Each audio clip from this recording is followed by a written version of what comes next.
Napoleon Bonaparte, one of the most influential men to have ever lived. He's gone down in history with people like Alexander the Great and Julius Caesar. Napoleon was a military genius. Everyone knows this, but did you know? He got bullied as a kid. He had a massive inferiority complex. He was a hopeless romantic pouring out his guts to women who wouldn't even bother to return his letters. His life was actually really tragic in a lot of ways. The only places he really belonged were on the battlefield and on the throne as emperor, yielding more political power than almost anyone else in history. He faced political devastation when his army failed to invade Russia, falling victim to that pesky Russian winter. He was forced to abdicate and was sent to live in exile on some random island in the Mediterranean. The Allies basically sent him there to die. But little did they know, Napoleon still had a hell of a lot of fight left in him, and they would be seeing him again soon enough. Now, without any further ado, the life of Napoleon Bonaparte.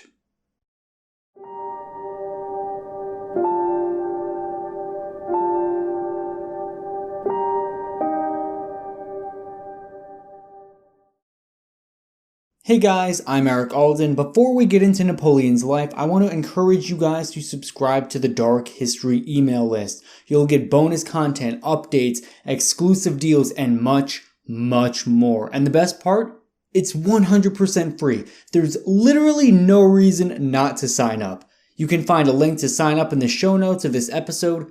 Thank you so much for tuning in, and I hope you enjoy the rest of the show.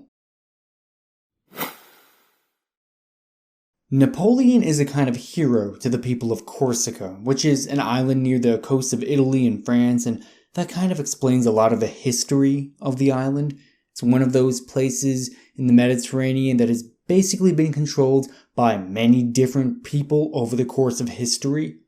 Greeks, Carthaginians, Etruscans, Italians, and French have all at one time or another occupied little Corsica.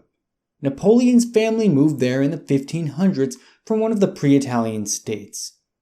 Not many people know this about Napoleon, but he actually comes from minor Italian nobility, so not only was he not French, but he also came from the lower aristocracy, and he was proud of his Italian heritage, once bragging, quote, "I am of the race that founds empires," end quote.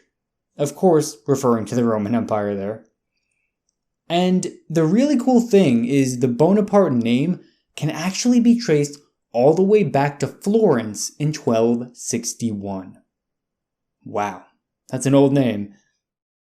And there's an interesting conversation he had about his genealogy, once saying, quote, "There are genealogists who would date my family from the flood, and there are people who pretend that I am of plebeian birth.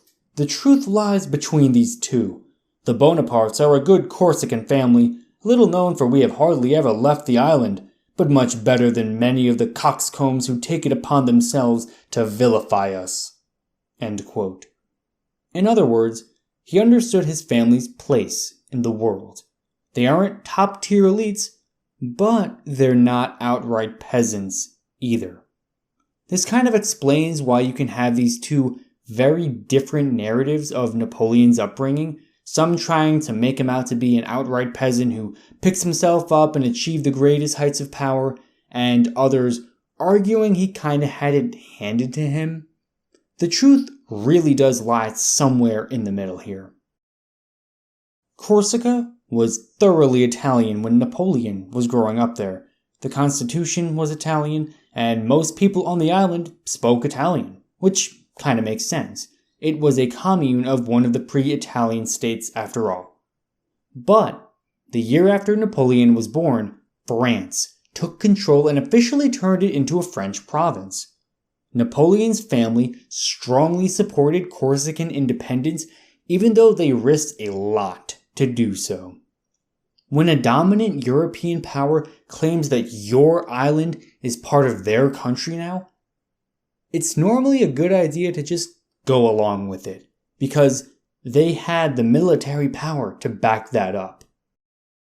So, while the Corsica Napoleon grew up in was culturally Italian, or you could even argue Corsican, they were technically occupied by the French, and this Corsican identity would follow Napoleon for the rest of his life, always remaining a strong supporter of Corsican independence and an admirer of the Corsican nationalists Pasquale Paoli. I'm sorry for the mispronunciation, I'm sure I said it wrong, but here we are.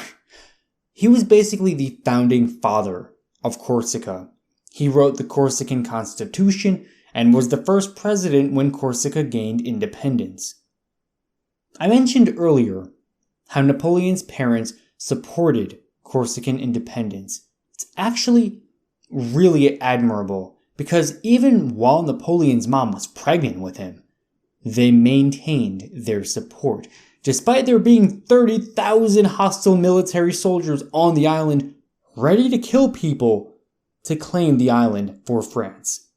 There's just something about standing up for what you believe in, despite the risk, that's really admirable.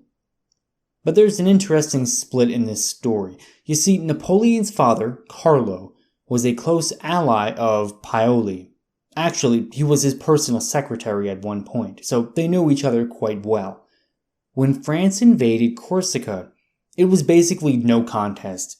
As much as the Corsicans wanted to be free, they were never really going to stand a chance at defeating the French Empire, even with the use of guerrilla tactics. When France won the war, Paoli fled to Britain to go live in exile. But Napoleon's father, Carlo, didn't. He stayed and became friendly with the occupying French forces, taking an oath to Louis XII. Napoleon's brother, Joseph, wrote about the experience, saying, quote, "He became a good Frenchman, seeing the huge advantages his country was taking from its union with France."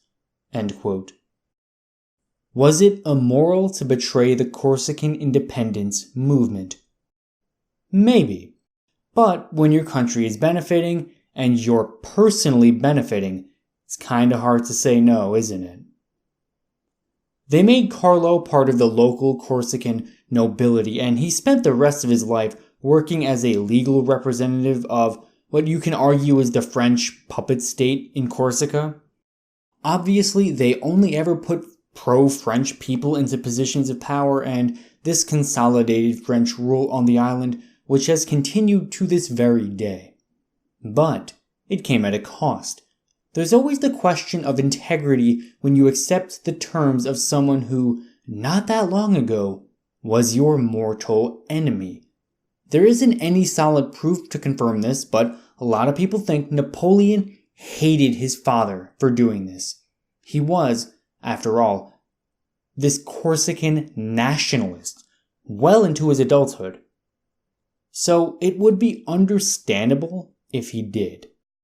Napoleon doesn't really regard his father as that significant in his life, and maybe that's why. But he was very open about the fact that he thinks his mother was the reason he became a success in his life, claiming, quote, "To my mother, I owe my fortune and all I've done that's worthwhile." End quote. He only ever spoke highly of her, and even once said she had the brain of a man on the body of a woman, which is an interesting way to put it. So I mentioned earlier that Napoleon came from a lower-level elite family. That may not sound too fancy, but it did bring him a lot of benefits. There is a case to be made that had he just come from an ordinary Corsican family, his life would have gone a completely different direction. Very likely. But around the age of 10, he moved to the French mainland and started attending a military school for the children of the elite. This is something ordinary folks definitely did not have access to, and it would be this education that gave Napoleon his start. It wasn't exactly easy for him though. He faced a few struggles in these early years that really shaped his identity. So let's start with the fact that he was bullied. You wouldn't think he was. I mean, he's one of the great men of history, right? But he really didn't fit in. And the reasons he didn't, they just pile on. Like most kids who get bullied, he was quiet, short, a little weird, really pale, the usual. And on top of all of that, he only spoke Corsican and Italian for a while. This absolutely sucked because the French didn't really care for the Corsicans. They were kind of looked down upon, and even when Napoleon got the hang of French, he spoke it with this terrible Corsican accent. So whenever he opened his mouth to speak, the French knew he wasn't really one of them. Now, the reason this early childhood experience is so important for the story is that it created a divide between Napoleon and the nobility. When the French Revolution happened, it was staunchly anti-elite. If you fought for the revolution, you fought for the representative government, the right to rule yourself, the right to be equal before the law, regardless of your socioeconomic class. In a lot of ways, it was about taking away the special privileges of the elites. At least, that's what it was supposed to be in theory. Napoleon's revolutionary sympathies probably trace back to this isolation and exclusion he felt at military academy.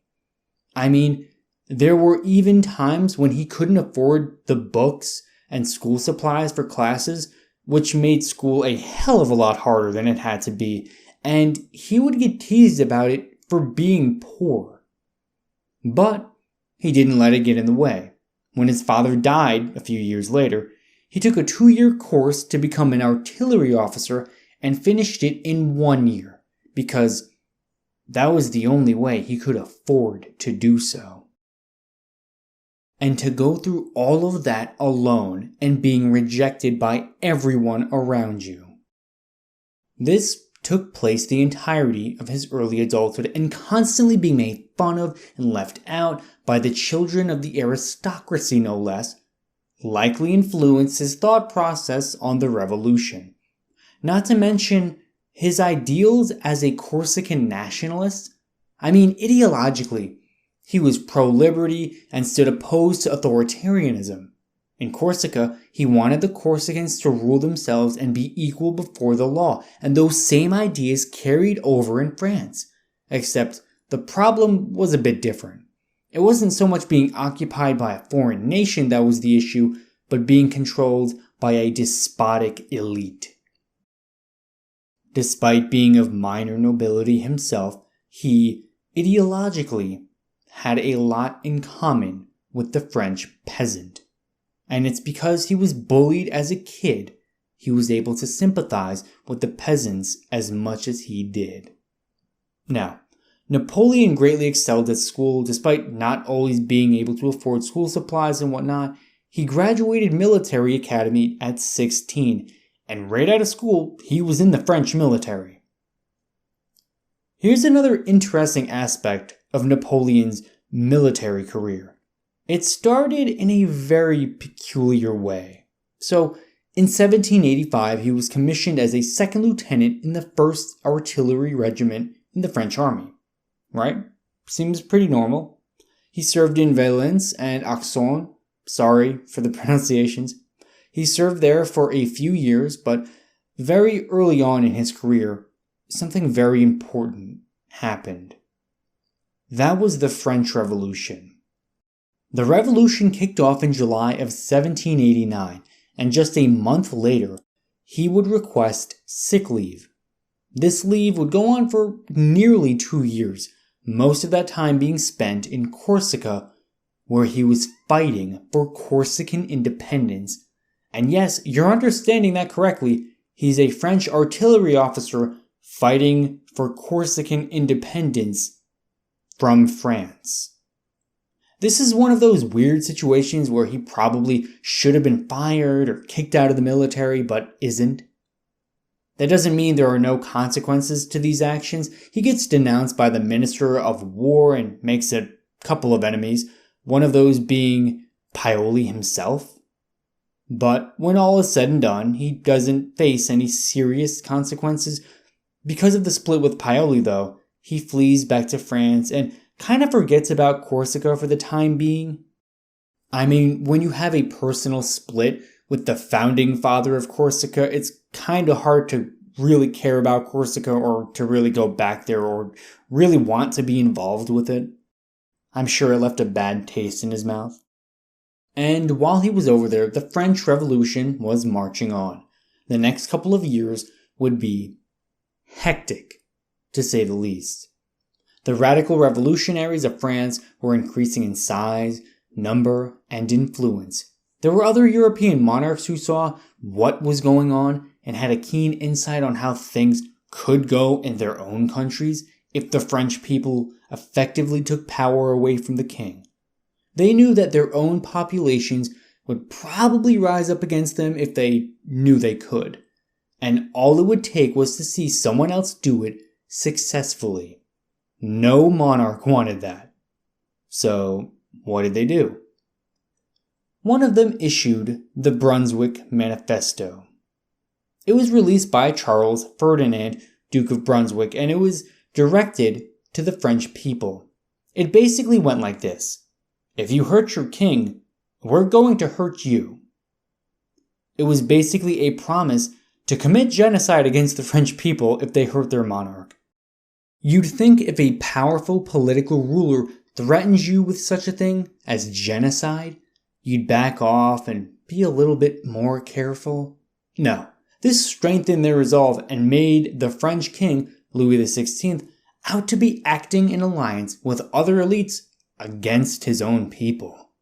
And even more so, it really came across as anti-self-determination. Here's a foreign nation threatening popular opinion in another country with war crimes.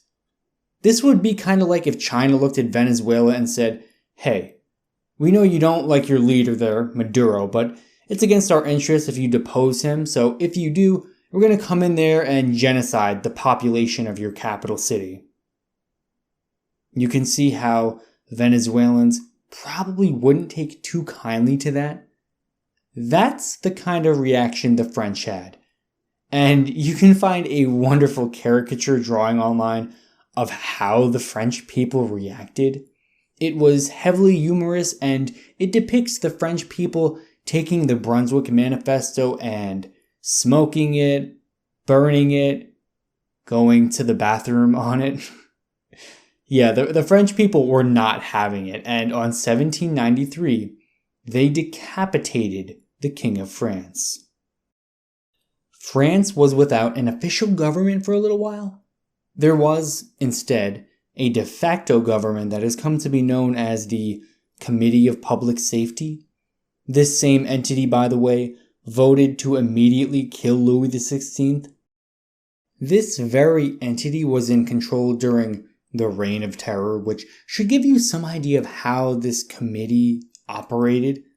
It was primarily run by Maximilien Robespierre, who was something of a radical Republican. He's one of these people that didn't just want to change the living conditions for the people in France, but he wanted to punish those who benefited from the old system, or as they said in France, l'ancien régime, literally the old regime. Anyone part of that had to suffer. Pure vengeance. Robespierre would once say, quote, "To punish the oppressors of humanity is clemency, to forgive them is cruelty." End quote. And punished they were. There would be 300,000 suspects arrested for potentially being disloyal to the revolution. 17,000 of those would be guillotined, and around 10,000 died in prison awaiting trial. Keep in mind, none of those arrests were warranted. Those who died did so mostly without going to trial, and the reason so many died in prison had to do with the absolutely terrible living conditions in there. It's really hard to make sure prisoners are well fed when there's a literal revolution going on. Now, everyone has heard of Robespierre, but there's actually a close associate of his who's a little bit more important for the Reign of Terror. This man was Georges Couthon. You see, the prisons were overflowing. I mean, obviously, right? You get an influx of 300,000 prisoners in the span of a year, and things are going to get kind of clogged up. Well, it wasn't until Couthon proposed a law before the National Convention to address this very issue, the Law of 22 Prairial, later dubbed the Law of the Great Terror. It basically made you defenseless if you were accused of disloyalty to the revolution. And instead of there being different outcomes if you were found guilty, they just killed you. So you get accused and one of two things happens. You went free, or you died immediately. Nothing else. And as all this is going on, Napoleon is excelling in the military. There's some comparison to be drawn between the French Revolution and Napoleon and the way he interacted with the military. They were similar in that they changed absolutely everything. The French Revolution changed France, and Napoleon changed the military.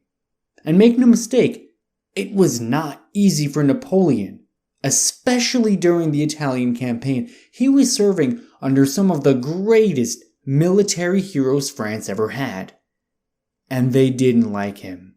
He was good, young, a natural, and I think anyone who spent their entire lives doing something, getting shown up by some kid, makes you a little bit bitter. These are guys who have been fighting in the military for decades, some having fought alongside the Americans during our own revolution 30 years prior.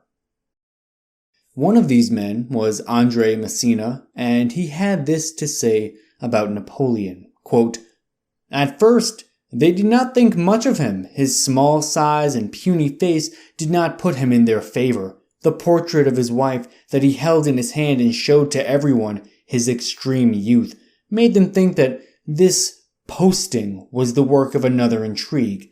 But a moment after, he donned his general's cap and seemed to grow by 2 feet.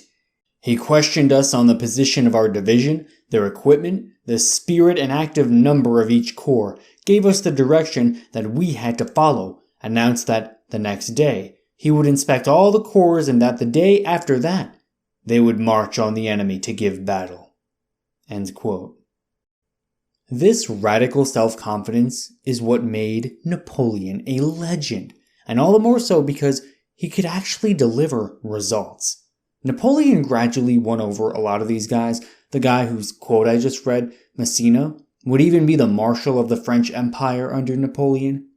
It's no wonder he became a brigadier general at 24. An outstanding accomplishment in and of itself. And another impressive aspect to Napoleon is the way he commanded his troops. Now keep in mind, this is late 1700s and early 1800s warfare with guns. This warfare is very close to modern warfare, at least in the sense that being on the battlefield or just being nearby was extraordinarily dangerous. You see, historically, people went to and watched battles happen in real time. You'd be the first one to know the outcome. That was pretty cool. It was entertaining to a degree. But this became less and less common as time went on for the obvious danger factor. Despite this danger, Napoleon led his army from the front. It was said that this drastically increased the morale of his men, making a huge difference in the performance when he was present. There's actually a case where his army is facing off against the Prussians, and the Prussians have the French outnumbered well over 2-1. When the king who was commanding those Prussians finds out Napoleon's there in person, he fled. Holy smokes, what do you even make of that? And even more so, the Duke of Wellington once remarked Napoleon's presence on the battlefield made the difference of 40,000 men. Wow. But being a good military leader almost always means being a cruel one as well. The men who fought for Napoleon, well, they loved him. The people on the other side of the battlefield, not so much. He would actually curb a lot of hostile resistance from civilians, especially with these massive threats. During the Italian campaign, he passes through a part of northern Italy, the Tyrol region, which is today actually split between Austria and Italy, but that's roughly where this takes place. Now, as he's passing through, he makes a proclamation to the Tyrolese people, which partly read, quote, "The French army loves and respects all peoples, especially the simple and virtuous inhabitants of the mountains. But should you ignore your own interests and take up arms, we shall be terrible as the fire from heaven." End quote. Threats like that, with the occasional killing of resistors, really made life easy because not many people really wanted to resist. So the French Revolution is raging on still. Napoleon is flying through the ranks, victory after victory. I know I focus a little bit on the Italian campaign, but there are many, many others. He's making connections with many of the radical revolutionaries of the time. And after publishing a few pro-Republican pamphlets, he becomes friendly with Augustin Robespierre, Maximilian's brother, which kind of got Napoleon some influence with the revolutionary government, something that he would later get in trouble for, seeing as Robespierre went a little nuts with power. But this never really amounted to anything serious. Now, I want to talk about an often overlooked aspect to Napoleon the person. Most people focus only on the military genius, and while that is important, Napoleon was actually something of a hopeless romantic as well, something I don't think a lot of people really hit on. I almost want to say he was sensitive or emotional, but really only when it came to women. You can really get a feel for the side of him with the things he wrote to the women in his life. His first love was of Swedish nobility, a woman named Desiree. Her sister had actually married Napoleon's brother, so there was a bit of politicking going on, and even though it was a political marriage, that didn't stop him from writing a romantic novella that was clearly about himself and Desiree. How he found time to do that and prosper in the military is truly a testament to his time management skills. The letters between the two, which was primarily how they communicated, seeing that he was almost always on campaign, really started spicing up after some time had gone by. Now, in the French language, there are two ways you can say you. There's tu or vous. Tu is what you would say to close friends, family, your significant other, and vous is something you say to people that aren't really that close to you, business associates, strangers, things like that. Well, around 1795, he was on two terms with Desiree, which really meant something. It wasn't long before the two were engaged, and it seems like they had a happy future together. Things didn't really pan out that way. By June of that year, she wrote to him less and less frequently. Things were solidified when he wrote to her, quote, "Follow your instincts. Allow yourself to love what's near to you.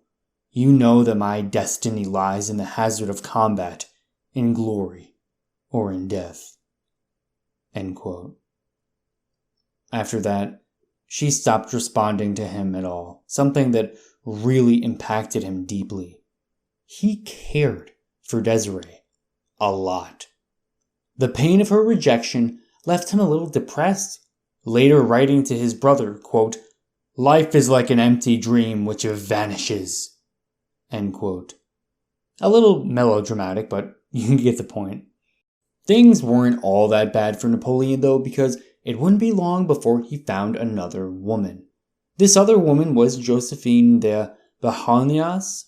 She was formerly married to a prominent French political figure, Alexandre De Bahamas. I'm sorry for the pronunciation. I cannot do these names. And he was actually killed during the Reign of Terror. Convenient. This is where things really get interesting. Josephine was far from the ideal woman to marry. If Desiree was the perfect woman to marry for political reasons, Josephine was the worst person to marry for political reasons. She was older than Napoleon, already had 2 kids, really didn't come from a noble background. Napoleon's family didn't really like her. The odds were stacked against her. She had been imprisoned by the Committee of Public Safety and probably would have been guillotined had Robespierre not been overthrown when he was. Had Robespierre been in power a couple more days, Josephine probably would have been guillotined. Crazy to think about. The sad thing about their relationship was that Napoleon deeply loved her. He was obsessed. He wrote to her all the time, showed everyone her picture, probably would have done anything for her. And she really didn't feel the same way. She hardly ever wrote back, and when she did, it was kinda lazy. She didn't put as much thought into it as Napoleon did. She almost never looked at the picture of Napoleon that he gave to her. It's actually really sad. Napoleon even once wrote to her, quote, "My soul was all expectant of joy. It is filled with sorrow. The mails keep arriving without bringing anything from you.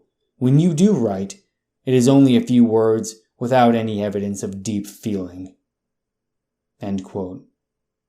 And despite not feeling loved back, he stays with her for a long time. Things got really bad when he found out she was having an affair. Quote, "You do not love me anymore. I have only to die. Would it were possible." End quote. Napoleon's love for her would never really be the same. He'd actually become really cynical on the whole love thing, too. After researching this episode, it's my personal opinion that after this affair Josephine had, Napoleon really never loved a woman again. I'm going to fast forward a little bit here, and I want to be perfectly clear on why. A huge chunk of Napoleon's military career essentially boils down to no one thought he could do it, he did it, and everyone was impressed. Bit of an oversimplification, and it didn't always go that way, but you get the picture.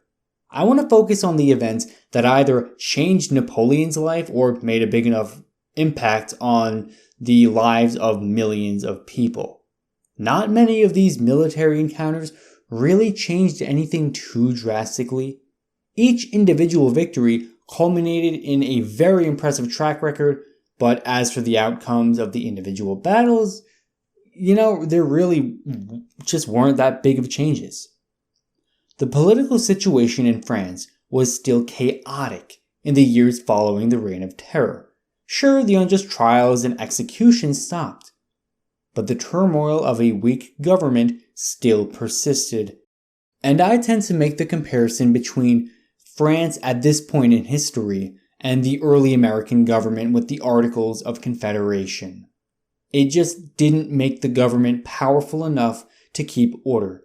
But instead of ratifying the laws like we did, the French had their own government toppled and ruled by Napoleon.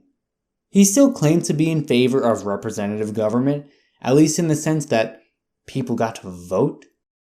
Napoleon's alleged to have said something along the lines of, quote, "I care not who cast the votes of a nation, provided I can count them." End quote.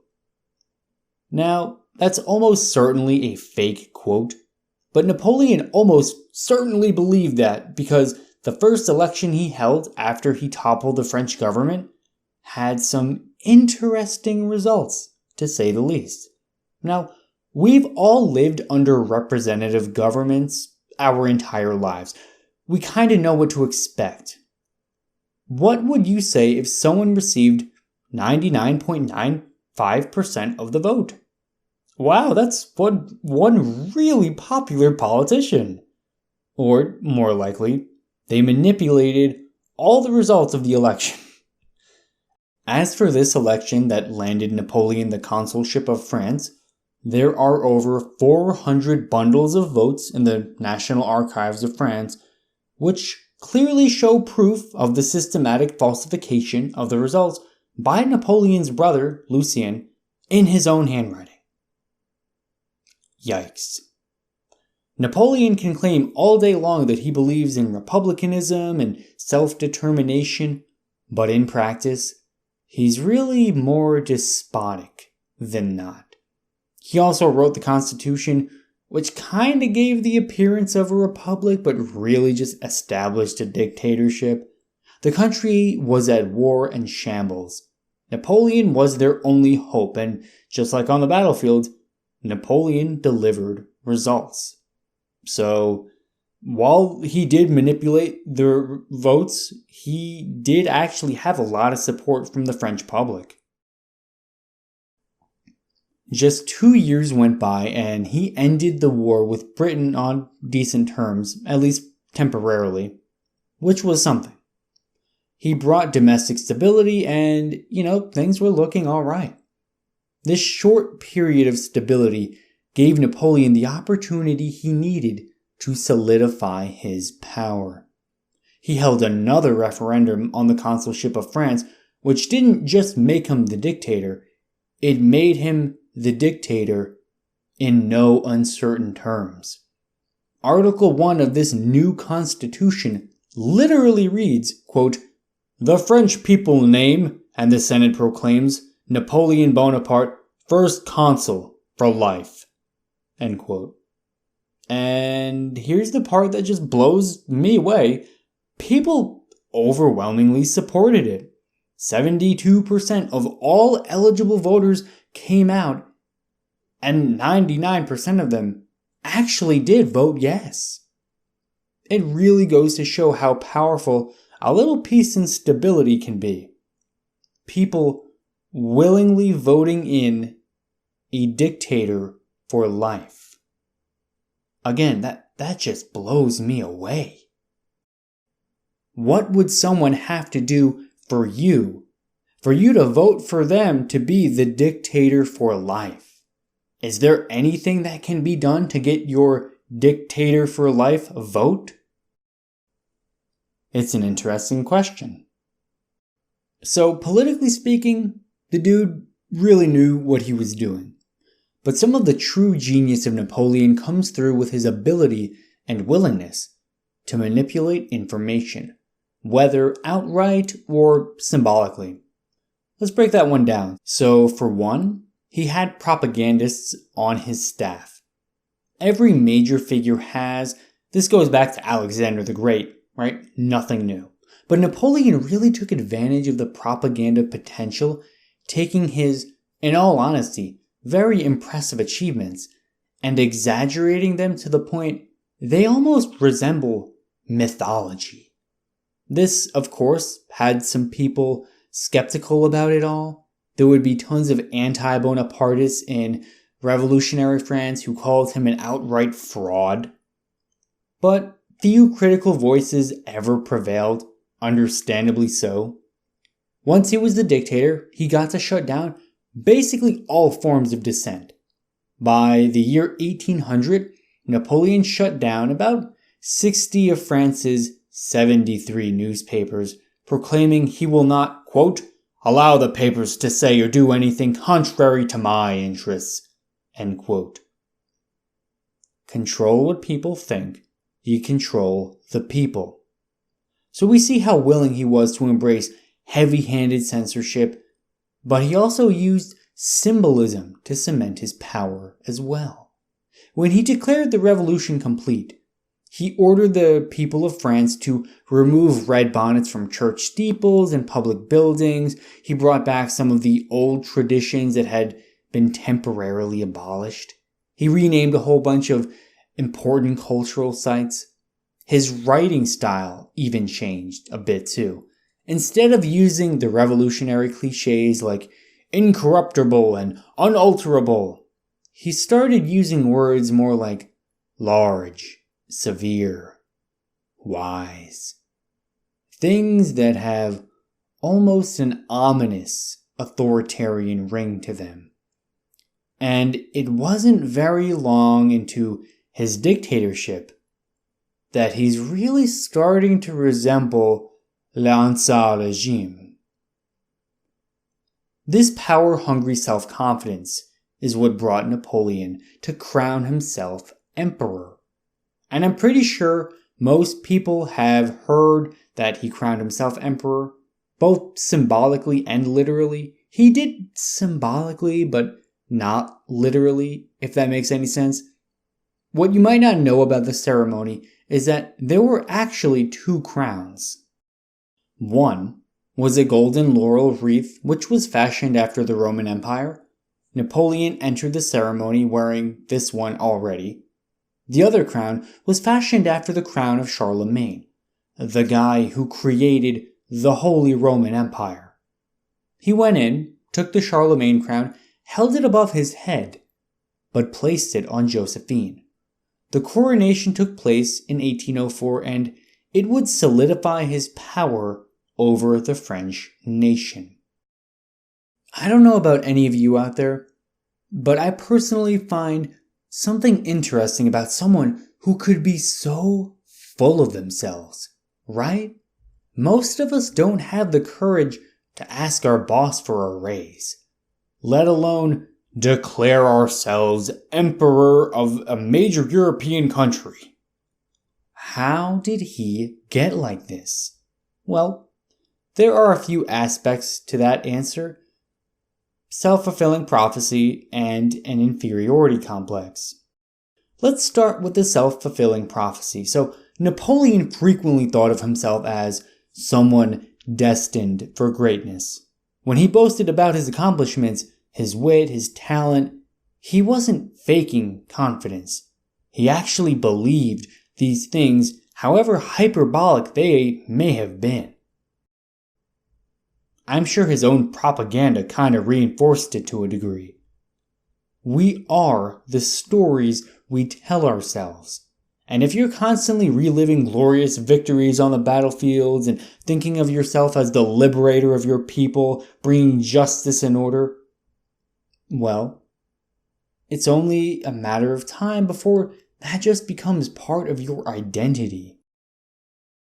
Almost anyone that reaches success in their life will tell you that you need to fake it till you make it. And making it isn't necessarily being successful, but simply believing in yourself, convincing yourself that you are capable and deserving of whatever it is that you want.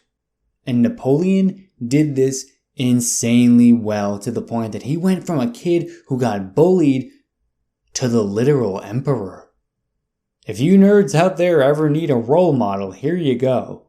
Napoleon really just told himself enough and convinced himself that he was going to be destined for this greatness, to be emperor, to be this liberator, bringer of justice, all these things.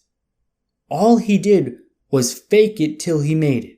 He convinced himself that he was not only capable of doing this, but that it was inevitable. Like there was nothing anyone could do about it. This was just going to happen. This is how it is.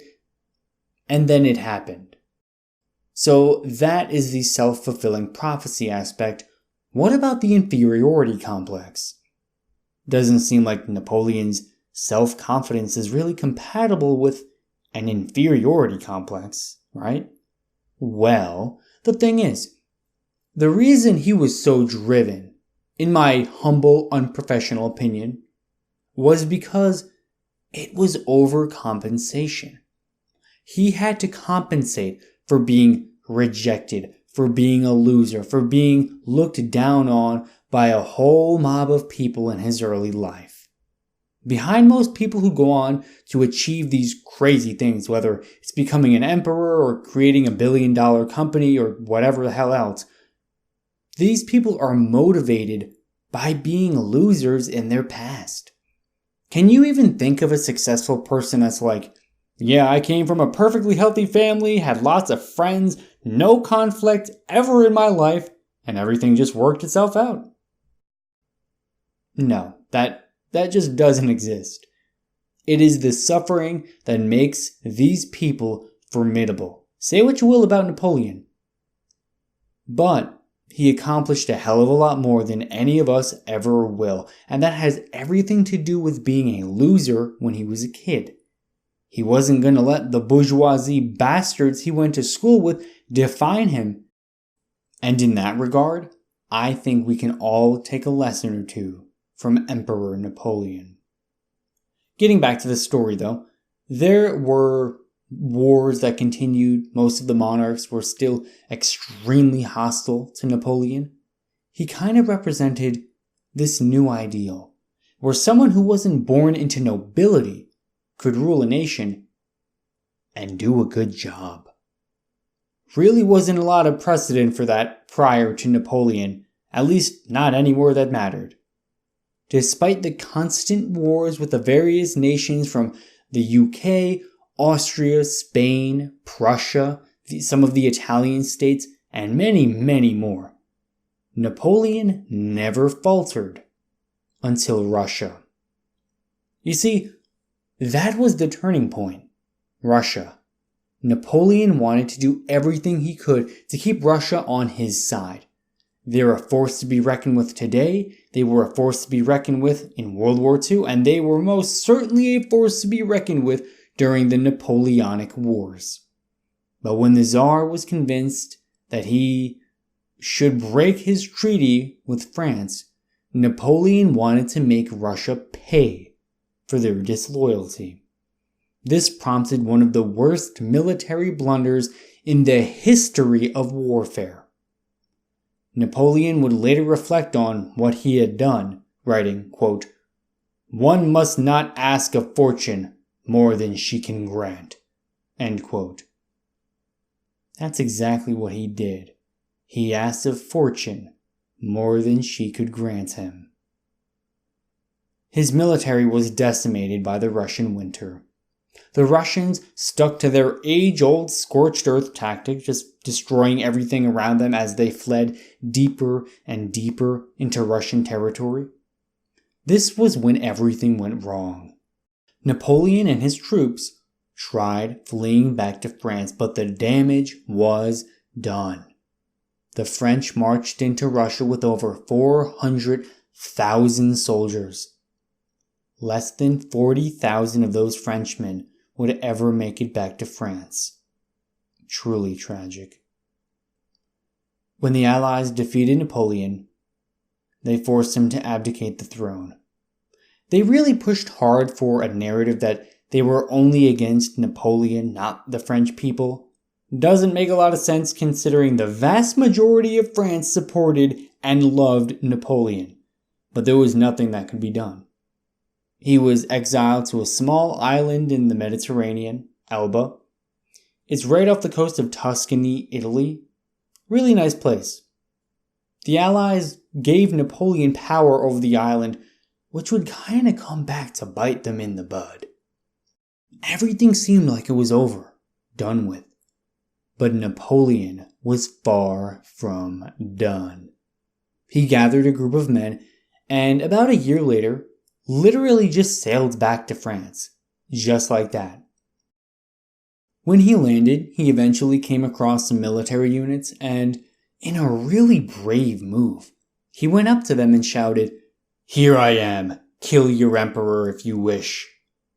The soldiers quickly responded with, "Long live the emperor."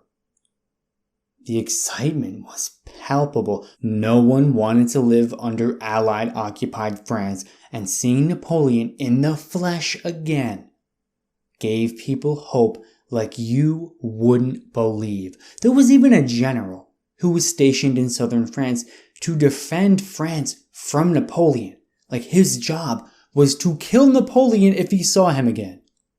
But he couldn't betray his true loyalties, writing, quote, "There was an instantaneous and irresistible outburst. You would have thought the ceilings were coming down. I seem to have become a Frenchman once more." End quote.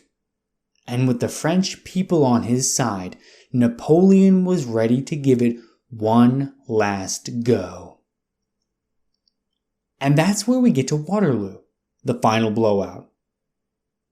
Now, as much as we can all appreciate how things led up to this moment, there was, realistically, not much of a chance Napoleon was going to succeed.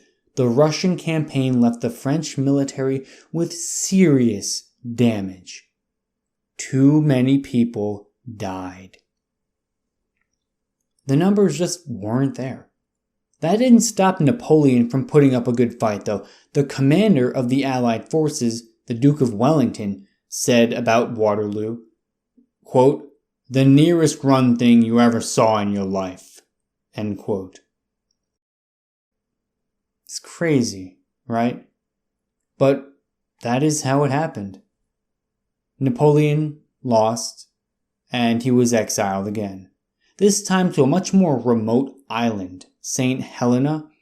It's halfway between Brazil and Africa, so good luck escaping from that one. He never did. The defeated Waterloo left Napoleon speechless. There was nothing worse than having just lost everything. This was his one chance, his final opportunity to reclaim France. Quote, "I returned to France at a fortunate moment when the existing government was so bad it could not continue. I became its chief. Everything else followed, of course. There's my story, in a few words." End quote. And that, ladies and gentlemen, is the life of Napoleon Bonaparte.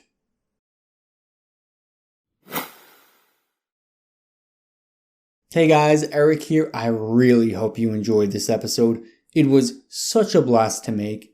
If you have any questions about the information used or any historical stuff, all the links to sources and whatnot will be in the show notes. You'll get a link there and you can find anything if you have any questions about that.